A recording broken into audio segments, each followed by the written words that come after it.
Vamos. Vendo Jesus as multidões, subiu ao monte, e como se assentasse, aproximaram-se os seus discípulos, e ele passou a ensiná-los, dizendo: Bem-aventurados os humildes de espírito, porque deles é o reino dos céus. Bem-aventurados os que choram, porque serão consolados. Bem-aventurados os mansos, porque herdarão a terra. Bem-aventurados os que têm fome e sede de justiça, porque serão fartos. Bem-aventurados os misericordiosos, porque alcançarão misericórdia. Bem-aventurados os limpos de coração, porque verão a Deus. Bem-aventurados os pacificadores, porque serão chamados filhos de Deus. Bem-aventurados os perseguidos por causa da justiça, porque deles é o reino dos céus.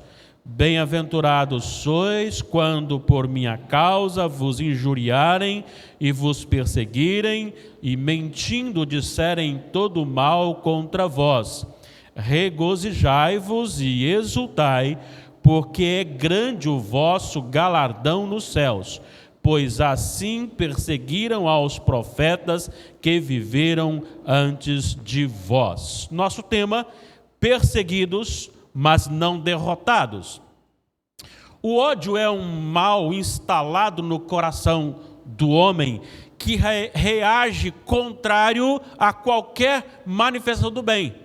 Então é inexplicável, não é algo ruim que está sendo realizado, mas é tudo aquilo que é feito contrário a ele, ele se levanta sem explicação para o combate. Nunca haverá uma explicação plausível para uma perseguição de um povo que vive o Evangelho do Senhor Jesus. Veja bem, eu não estou dizendo de religiosos, eu não estou dizendo de pessoas falsas, eu estou dizendo de pessoas seguidoras de Jesus Cristo. O texto aqui é aquilo que nós temos estudado em cada quarta-feira, expondo a nossa necessidade e as dificuldades que nós enfrentamos, e eu confesso para os irmãos que certamente hoje sou um outro Everson do primeiro estudo do Sermão da Montanha, das Bem-aventuranças. Tem me provocado muito, tem me desafiado muito e tem destacado em mim aquilo que eu pensava que eu era, mas não sou, e que preciso melhorar, e melhorar, e melhorar, e melhorar, e quanto mais eu busco melhorar, mais eu preciso melhorar. Vejo isso ao estudar o Sermão da Montanha com as bem-aventuranças. Isto é muito real, isto é verdadeiro. Elas começam no versículo 3, bem-aventurados humildes de espírito. Como é que está aí o complemento? Porque deles é o reino dos céus. O versículo 10 é a última bem-aventurança: bem-aventurados perseguidos por causa da justiça, porque deles é o reino dos céus.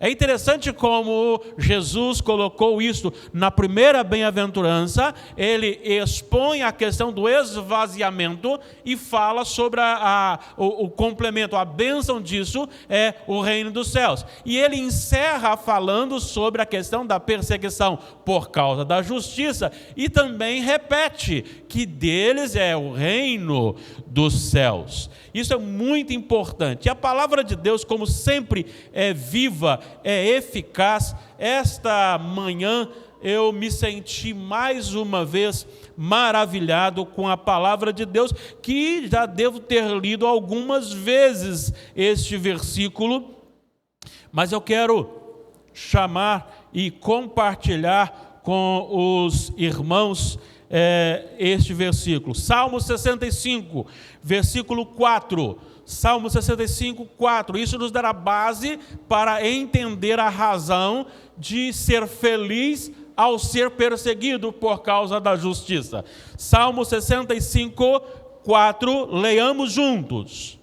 Bem-aventurado aquele a quem escolhes e aproximas de ti, para que assista nos teus átrios.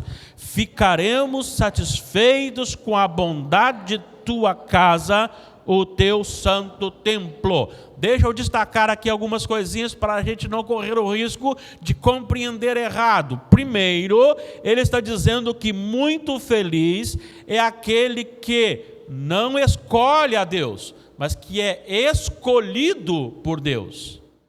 Ele está falando para o Senhor: bem-aventurado aquele a quem escolhes. Deus escolhe. Então, quem é escolhido por Deus é bem-aventurado. E aproximas de ti, não é eu me aproximar do Senhor, mas é eu ser aproximado pelo Senhor dele mesmo. Olha só que beleza, olha que coisa maravilhosa. Aí você sabe que você está aqui hoje, perto do Senhor, é porque primeiro Ele escolheu, segundo porque Ele lhe trouxe para perto, senão nós não estaríamos aqui. Diante disso, como resultado, você tem para que assista nos teus átrios. Aí agora, nos átrios do Senhor, eu sou satisfeito com a bondade da casa do Senhor, no templo do Senhor. A satisfação está toda no Senhor e não nas coisas do Senhor. Isso tem mexido muito comigo, tem me provocado muito, porque às vezes a nossa alegria, o nosso contentamento, ele está muito mais nas coisas deste mundo.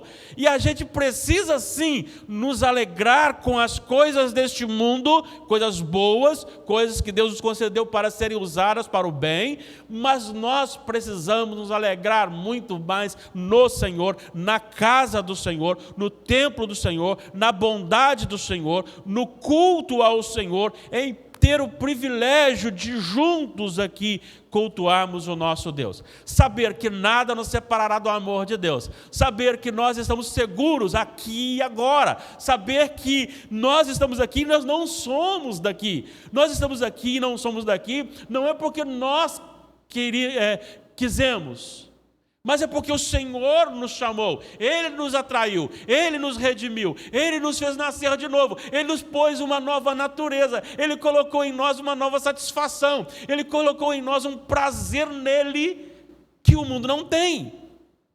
O mundo não tem. E aí você tem algumas coisas muito importantes dentro do tema que nós vamos tratar a respeito da afirmação de Jesus, que vai do versículo 10 até o versículo 12. Embora você encontre no versículo 11 também bem-aventurado, mas eu fico com a classe de que aqui é uma explicação da última bem-aventurança. Os versículos 11 e 12 são explicações, um complemento do versículo 10. Bem-aventurados, perseguidos por causa da justiça, porque deles é o reino dos céus. Algumas afirmações, você pode interromper, pode participar, fique à vontade, porque esta é a palavra de Deus e nós precisamos enriquecermos com ela. Primeiro, Jesus nos deixa claro que o caminhar nas bem-aventuranças resultará em perseguição. Vejam bem, não é aqui uma perseguição por uma questão, por um caminho, por uma linha política. Eu sou A, eu sou B, e por isso estou sendo perseguido. Isso também pode acontecer. Você deve escolher o seu lado? Sim, lógico, mas não é isso. Não é por ser um moralista, não é porque não faço isso, não faço aquilo outro, não faço aquilo outro. A grande questão da perseguição é justamente por causa da justiça. Sendo então por causa da justiça, significa que você tem algo relacionado ao ser transformado pelo Espírito Santo do Senhor. Vamos aqui então lembrar de algumas coisas. Primeira bem-aventurança. Bem-aventurados quem? Os humildes. Então podemos falar também, a tradução mais correta seria pobres de espírito, no sentido de mendigos, não ter nada para oferecer a Deus como mérito. Então você pode dizer assim, essa é a minha tradução pessoal, tá bom? Bem-aventurados os mendigos de méritos, de possibilidades. Ou seja, aquele que não tem nada, que tem que se esvaziar porque não tem nada para oferecer ao Senhor. quando ele entende isso, quando ele olha para dentro de si e sabe que tudo aquilo que ele vai oferecer está manchado, tudo aquilo que ele vai oferecer está maculado, tudo aquilo que ele vai oferecer cheira mal diante da santidade de Deus. E isso me esvazia, porque eu não posso bater no peito. Porque Romanos 3, versículo 19, o apóstolo Paulo nos informa que a lei, a primeira ação da lei, é nos calar a boca, para que nós não possamos bater no peito e dizer que somos alguma coisa ou temos algum mérito. O Senhor Jesus, agora, deixa eu ver se eu me lembro aqui, Lucas 10, 17 ou 17, 10, eu acho que é 10, 17, diz que quando nós, se cumpríssemos ainda que tudo que foi ordenado, ainda assim seríamos servos inúteis ou indignos, porque não fizemos nada mais do que nos foi exigido, quanto mais não podendo fazer. Então, o vazio de espírito, 17:10, obrigado. O vazio de espírito, agora, ele vai chorar. Chorar por quê? Porque ele está perdido. Ele não tem nada para oferecer. Então ele chora diante do Senhor, diante daquilo que ele observa. Ele salvo, mesmo salvo, ele não tem de si nada para oferecer, e por isso ele chora diante de, mesmo sabendo que Deus o salvou, ainda assim de vez em quando ele peca. Mas não só a questão desse choro por causa do pecado, mas isso automaticamente me faz ou gera em meu coração a mansidão. E eu passo a agir com o espírito manso, devido à questão, como disse John Bunyan, aquele que está no chão não precisa mais temer a queda, porque eu não tenho mais nada em mim, não tenho direito nenhum, não tenho mérito nenhum. Então, para que eu vou agir com arrogância para cima dos outros? Então, eu vou ser manso. A mansidão me leva a querer, uma vez que eu não tenho nada em mim, ter fome e sede de justiça. Justiça de Deus, amor de Deus, mandamento de Deus, enchimento de Deus, cheio do Espírito, cheio da alegria de Deus. Uma vez que estou cheio, ou com sede, com fome, eu recebo isso do Senhor. Mas como a justiça que está em mim agora não é uma justiça meritória, não é minha, e ela veio pela misericórdia de Deus, automaticamente ela gera no meu coração a misericórdia. A misericórdia para com as pessoas, a misericórdia para com todos. À medida que eu vou crescendo nesse exercício, o meu coração vai sendo purificado, limpado pelo Espírito Santo do Senhor progressivamente. E aí eu não tenho nenhuma carência, tendência mais forte para os prazeres deste mundo, porque o meu coração pende para o Espírito Santo, as coisas do Espírito. E ele, pendendo para as coisas do Espírito, ele vai no processo de santificação, ele vai desenvolvendo e gera no meu coração, veja bem, gera, eu passo a ser pacífico. Pacífico, não gosto de confusão. Não só não gosto, como automaticamente me torno um pacificador. Algo passivo, ativo. E quando eu me torno um pacificador, vivendo então isso tudo, eu recebo um galardão na terra. Qual é o galardão na terra que eu recebo? Isso mesmo. Perseguição. Perseguição. Jesus falou, faça isso. O que vai acontecer com você? Você será perseguido. Quem vive na direção das bem-aventuranças, na direção contrária ao mundo caído, é por isso perseguido. Por que razão? Porque para um pouquinho e pensa, o que o mundo fala sobre você e o que as bem-aventuranças falam sobre você? não tem nada que caminha junto, é só o contrário. Bem-aventurados, humildes de espírito. Você é bom, você é melhor, não rebate para ninguém. Não leve desaforo para cá. Não é assim que o mundo fala? E Jesus fala assim, não, fica tranquilo, você não tem nada para oferecer, não. Você não merece nada. Manso, não, tem que ser agressivo. Eu tenho que ser ativo. Eu não sou cachorro de ninguém. E aí começa aquela... O mundo vem para cá e Jesus vai para lá. É assim. E isto gera uma revolta do mundo. Agora, veja bem. Além dessas bem-aventuranças resultarem em perseguição, Jesus também nos ensina que a razão da bem-aventurança não é apenas ser perseguido. Preste atenção nisso. É ser perseguido por causa da justiça. A ênfase aqui está na justiça e não em ser perseguido. Você pode ser perseguido e não fazer parte dos bem-aventurados. Quando eu me torno um moralista, quando eu me torno aquela pessoa que busco, sou agressivo, seja até numa posição boa, mas agressivo, não é porque eu sou, mas é porque eu estou agredindo. É diferente. Agora, a palavra de Jesus é bem-aventurados os perseguidos por causa da justiça. Tudo começou lá no Jardim do Éden. Preste atenção numa coisa. No Jardim do Éden, quando Deus disse, tudo está criado, e eis que tudo era muito bom. Muito bom.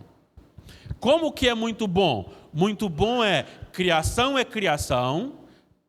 homem é homem, mulher é mulher, cada um com a sua função. Deus pega o homem, faz o homem do barro, sopra-lhe nas narinas o fôlego de vida e diz, agora você vai cuidar de tudo isso, inclusive dar nome aos animais. E antes de fazer a mulher, Deus disse, agora tem que fazer uma mulher porque o homem não dará conta sozinho, é muita coisa para ele. Por isso vou fazer uma cooperadora idônea. E faz uma cooperadora, não faz uma chefa, não faz uma feminista. Faz uma cooperadora com uma função específica tão importante quanto, porém diferente. E aí sim ficou perfeito. Por isso ele disse, agora está aqui Adão, está Eva, ele entendeu a função dele, ele não é machão, ele é macho, mas ele não é chefão, ele é líder. E ela aqui, ela não é a que manda nele, nem que entendeu a função dela também, não é inferior, é igual, função diferente, cada um no seu canto. Cachorro é cachorro, cachorro não é filhinho, não é netinho, vem com a vovó, não é, cada um no seu canto, tá? Criou tudo isso e disse, isto é muito bom, isto é perfeito. Capítulo 3 de Gênesis, o que acontece?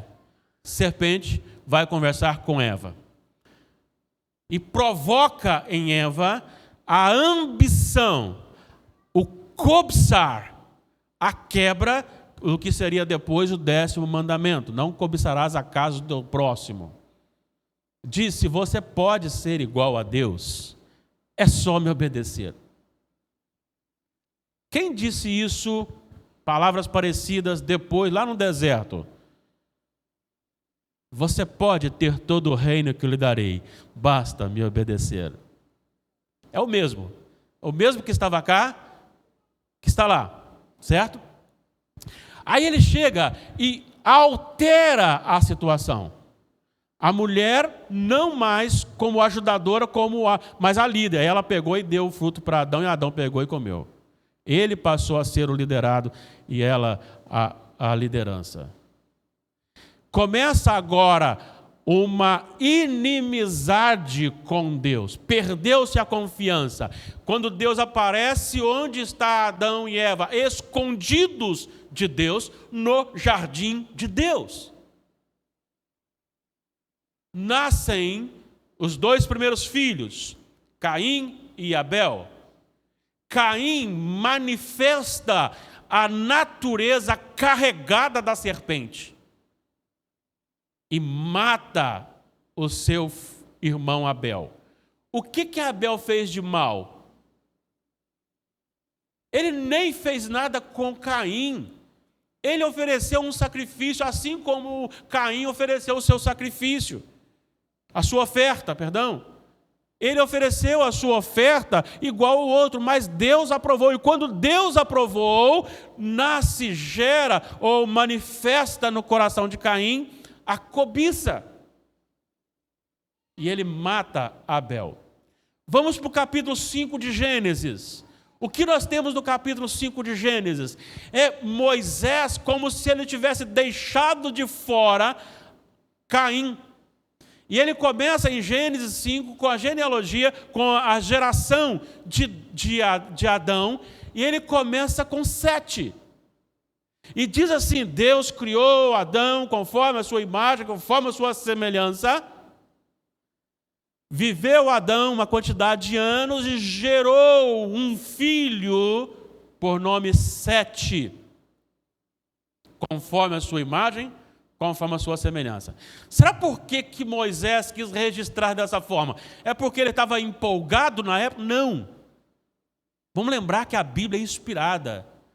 Tinha um princípio, e ele faz isso por princípio, apontar que tem uma linha nascida de Adão, que é colocada nela a vida para a linha dos filhos de Deus. E se você for para Lucas, vamos dar uma viradinha lá, que é só um versículo, Lucas 3, versículo 38. Lembrando que no 23 ele começa falando sobre a genealogia de Jesus, Jesus, filho de José. Quando chega no 38, vamos ler juntos?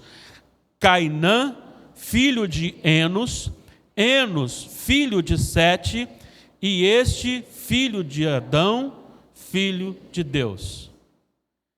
O que está sendo colocado e apresentado é que Sete foi escolhido por Deus para nascer como um representante do povo de Deus, da linha de Deus. Se você for para o capítulo 6 de Gênesis, você encontrará os filhos de Sete casando com as filhas de Caim. Depois eu explico para vocês com mais tempo o meu argumento sobre ser os filhos de Deus, ser os filhos de Sete. Agora, só para você ter curiosidade de pesquisar depois lá, mas depois a gente conversa aqui, tá bom? Mas aí você tem agora uma diferença. Você tem as filhas dos homens como descendência de Caim e tem os filhos de Deus como descendência de Sete. E essa briga, ela vai caminhando durante todo o tempo da história. Todo o tempo da história. Em todo momento, o ódio por Deus, pelo povo de Deus, é manifestado de forma intensa. A perseguição é manifestada de forma intensa. E só por ser filho de Deus. O ódio do mundo contra Deus é algo assim terrível. Olha só o que Paulo diz aos Tessalonicenses. Deixa eu só conferir aqui se é o primeiro. Se é o segundo, acho que é o primeiro, capítulo 2.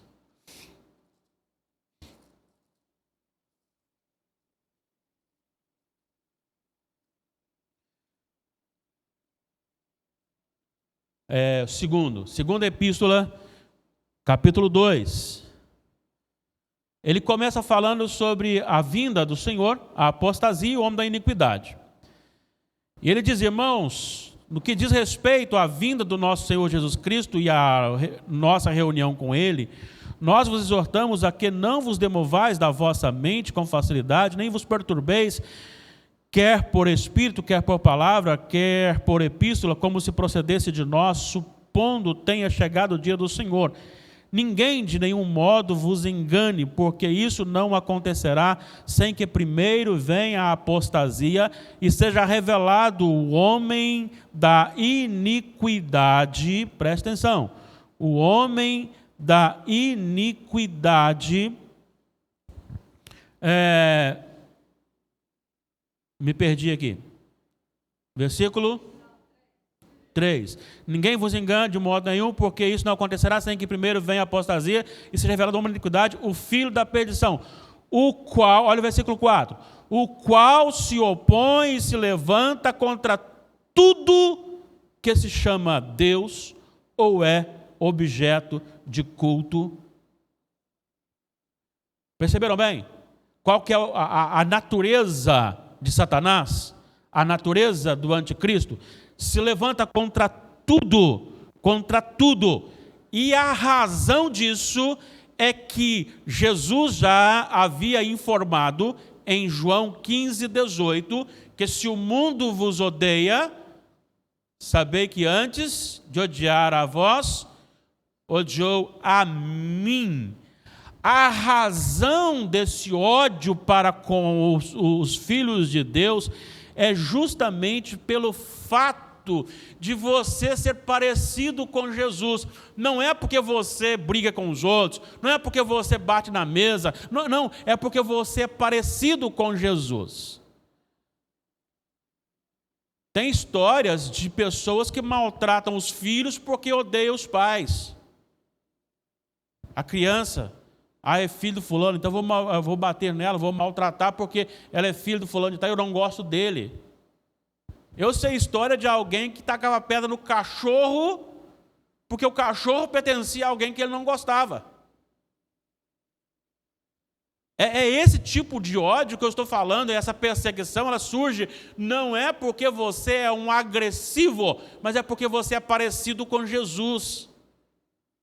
Porque você tem a essência de Jesus na sua vida. Porque através de você, Jesus é manifestado na sua face, mas não é manifestado no seu corpo sensual. Não é manifestado na sua boca suja. Não é manifestado nas suas ações impuras. É manifestado numa face cujo coração está cheio do Espírito Santo. É por isso que a palavra de Deus é rica, e eu me surpreendi hoje com o texto que eu li sobre o Senhor me levando para perto dele e me fazendo contente nele. Mas Damares e eu lemos, eu não sei se foi ontem, se foi anteontem, que Moisés foi lá falar com Deus, e quando Moisés chega, ninguém olha para a cara dele, porque o rosto dele brilhava. Quem é íntimo de Deus, o rosto brilha a glória de Deus. Jesus é revelado, foi o texto lido aqui, 2 Coríntios 4. Deus manifestou a sua glória na face de Cristo. E se eu sou parecido com Jesus, a minha face precisa brilhar a glória de Deus. Mulheres e homens, o dia que a sua beleza sair da face para o seu corpo, isto não é beleza, isso é sensualidade e isto é pecado. Você tem que ser bonita no coração, bonita na face. Você não precisa mostrar corpo, você não precisa mostrar volta de corpo. Não sensualize, porque a glória de Deus é manifesta na sua face, no seu caráter, no seu coração. Olha só que coisa maravilhosa, Moisés íntimo de Deus, e Moisés sai. Deus é manifestado na face de Moisés. E a minha pergunta, será que Deus é manifestado com a sua glória na face de Cristo, que nós nos parecemos com Ele? Por isso, então, o mundo está chateado conosco?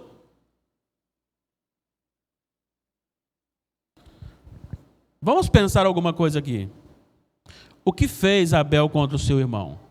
O que fez Davi contra Saul, Elias, Jeremias, Daniel? Não foram perseguidos por serem maus ou provocar motins, mas por serem testemunhas de Deus, tementes a Deus, por serem íntimos de Deus. Ser santificado incomoda. Se você buscar a santificação, incomoda. Eu não estou dizendo moralismo. Não faça isso, não toque naquilo, não toque aquilo outro. Mas um coração que quer se parecer com Jesus. Um coração que quer viver para a glória de Deus. Um coração que se importa. Que as pessoas vejam, não a mim. Convém que eu diminua, mas que vejam a graça, a glória, a majestade de Deus, de Jesus Cristo na minha vida, no meu caráter, sendo parecido com Jesus. Vamos dar uma olhadinha, só um exemplo aqui de sofrimento no Novo Testamento. 2 Timóteo 3, 10 a 12.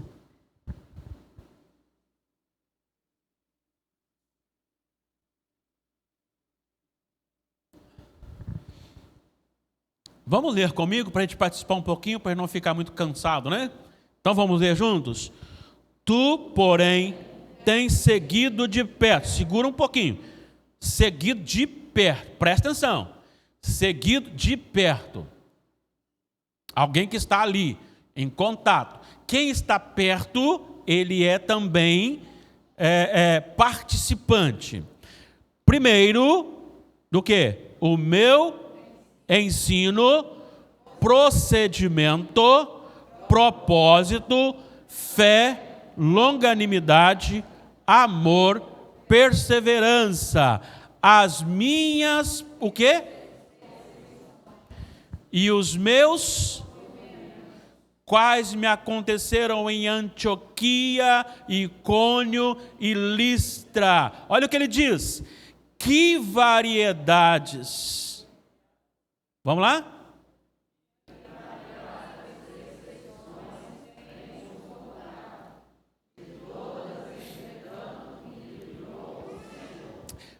Vejam bem. Vejam bem. Esse homem, por causa de Jesus, ele foi chicoteado, apedrejado, preso, abandonado e no final, executado. Olha só o que ele diz aqui. Na verdade, a expressão para perseguições, aqui no versículo 11, no final do versículo 11, quando ele diz assim, que variadas perseguições tenho suportado, o sentido no original de perseguição é botar para voar, é algo assim, algo que você chega mesmo para estourar com a pessoa. E ele sofreu tudo isso. É só você ir lá no capítulo, me parece que é 13, 16 de Atos, eu não estou me lembrando aqui agora, mas livro de Atos lá, você encontrará ali tudo aquilo que ele passou, todos os sofrimentos que ele passou, tudo que ele sofreu. E ele disse, de todas, entretanto, me livrou o Senhor. Mas olha o versículo 12, o que ele disse, vamos lá. Ora, todos quantos querem viver piedosamente em Cristo Jesus serão perseguidos. Não é viver piedosamente.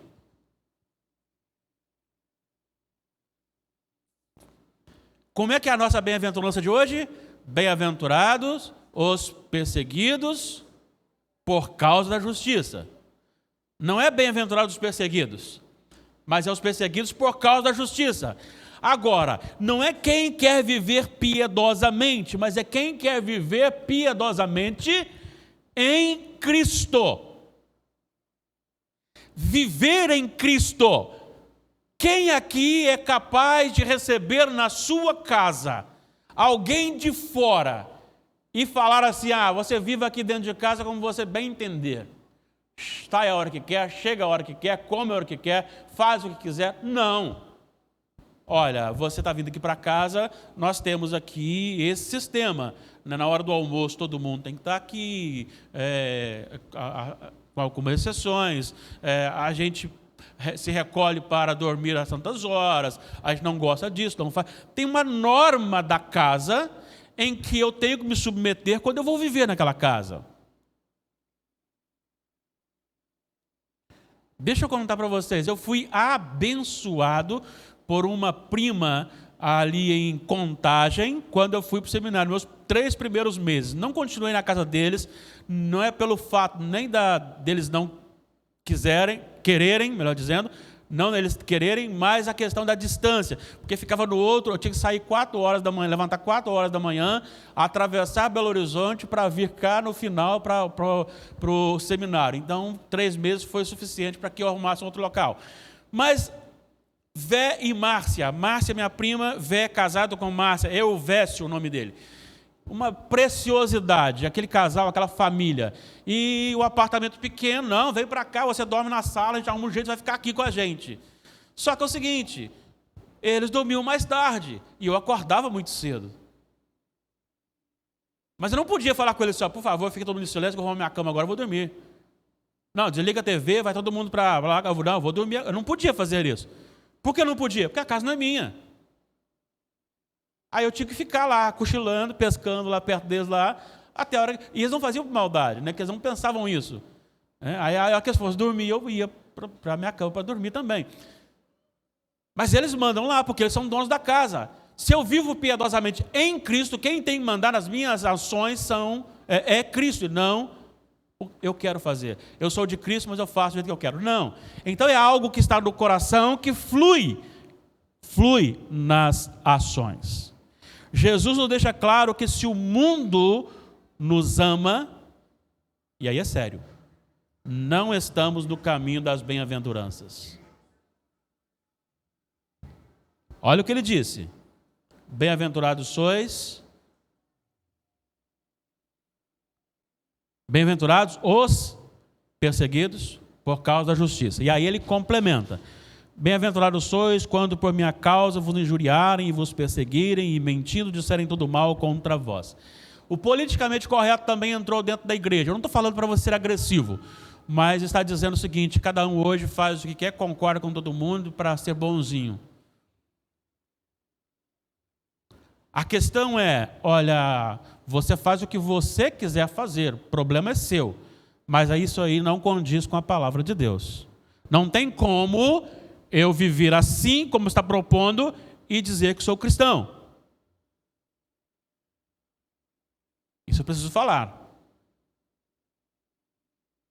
Eu vou desmerecer o outro? Não, não vou desmerecer. Mas é incompatível o cristianismo com o mundo. É muito comum a gente encontrar pessoas que dizem assim, eu não estou bem com a igreja, mas com Deus estou bem.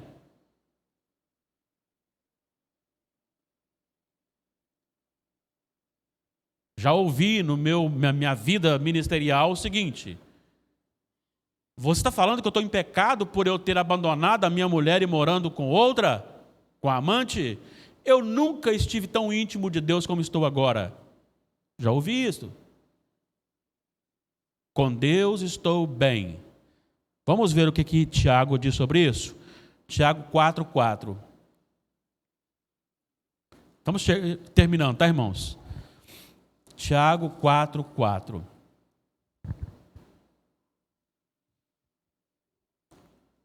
Vamos ler juntos? Infiéis, não compreendeis que a amizade do mundo é inimiga de Deus? Aquele, pois, que quiser ser amigo do mundo, constitui-se inimigo de Deus. É interessante porque as pessoas pensam que o evangelho não pode falar isso com os outros. Mas o evangelho é isso, não tem como. E aí você olha para Jesus e fala, não, mas Jesus foi muito bondoso. Jesus participava de festinhas. Não, festinhas não. Ele era convidado para um almoço, para um jantar na casa de alguém, ele ia. Aqueles pecadores, qualquer tipo de pecador, até eu que fui a ele me recebeu. Mas ele não ia para barzinho tomar cerveja com cervejeiro. Ele não ia para prostituição, prostituir-se com prostitutas. Ele não ia para um local de orgia, praticar orgias com aqueles que praticam. E ele não negociava o evangelho.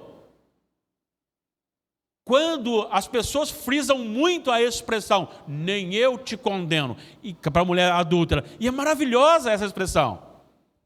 Só que esquecem muitas vezes de vai e não peques mais.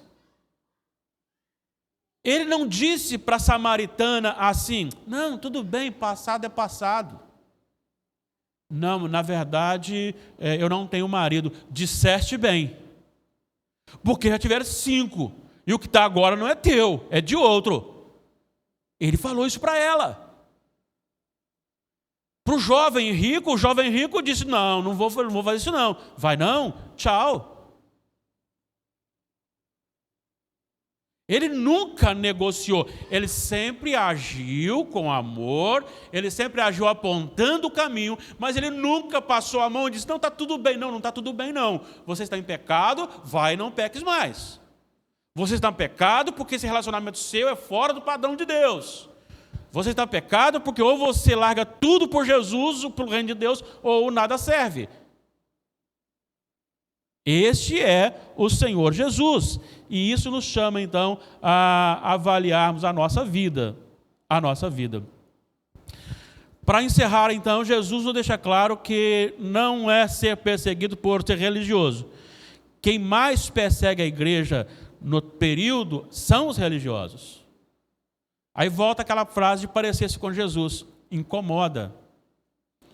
Às vezes você tem uma atitude com uma pessoa que está no pecado e as pessoas começam a pensar que você está sendo conivente com o pecado. Não, eu não estou sendo conivente com o pecado, eu estou caminhando com ela. Deixei claro que ela está no erro, deixei claro que ela precisa mudar de vida, estou com ela ali. Não está dizendo que eu estou concordando e apoiando o que ela está fazendo. Ah, mas o conselho está sendo muito conivente. Não, o conselho está trabalhando, está pastoreando.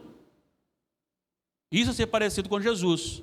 Em momento algum, o conselho vai dizer, não, está tudo bem, pode continuar adulterando. Ah, está tudo bem, pode continuar com o plano não pagando. Ah, está tudo bem, pode continuar falando mentira. Não pode.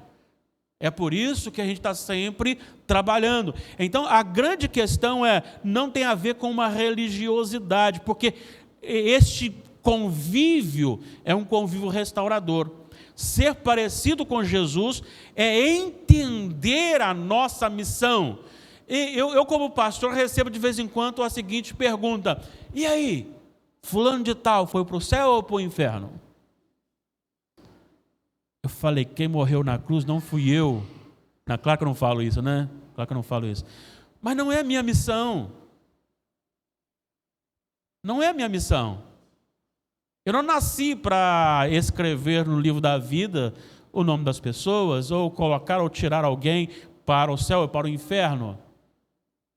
A minha missão aqui é proclamar o Evangelho, que Jesus Cristo é o Evangelho, e que há um céu e que há um inferno. Agora, quem vai dizer quem foi ou quem não foi, quem vai e quem não vai, é o Supremo Juiz, que conhece até mesmo a minha hipocrisia. Eu posso enganar vocês bem e morrer sem Jesus. Graças a Deus não. Louvado seja o Senhor que não. Mas eu posso enganar vocês bem. A pregação do Evangelho salvador, somente em Jesus, esta é a minha missão.